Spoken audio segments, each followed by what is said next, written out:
Corona संक्रमण को दृष्टि रखी कलाहांडी जिला कुकसरा ब्लॉक अंतर्गत लडुगां को सटडाउन घोषणा करिसेंती सरपंच। व्यावसायिक पेंठस्थली भाव परिचित लडुगां को पड़ोसी जिला समेत विभिन्न अंचल बहु लोक एटाकू आसी फल स्थानीय अंचल संक्रमण बढ़िबार आशंका रही। एहाकू नजर रखी लडुगां पंचायतर 5टी गां लडुगां आईली सुनामाल सुपाड़ और मुट्रा बाहिली रे सकाळ 7 रु अपराह्न 2टा पर्यंत दुकान बजार खोला रहिबो एवं अपराह्न 2टा रु सकाळ 5टा पर्यंत अनिर्दिष्ट काल जाए सटडाउन रखिबाकू सरपंच कन्हई चरण दास घोषणा करिसेंती। तेबे केवल जरूरीकालीन सेवा जारी रहिबो बोली से सूचना दैछंती।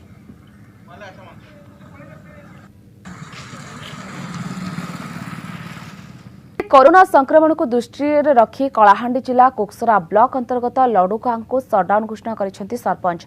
व्यावसायिक पेंठस्थली भाव परिचित लडुगां को पड़ोसी जिला समेत विभिन्न अंचल बहु लोक एटाकू आसी फल स्थानीय अंचल संक्रमण बढ़िबार आशंका रही। एहाकू नजर रखी लडुगां पंचायतर 5टी गां लडुगां आईली सुनामाल सुपाड़ और मुट्रा बाहिली रे सकाळ 7 रु अपराह्न 2टा पर्यंत दुकान बजार खोला रहिबो एवं अपराह्न 2टा रु सकाळ 5टा पर्यंत अनिर्दिष्ट काल जाए सटडाउन रखिबाकू सरपंच कन्हई चरण दास घोषणा करिसेंती।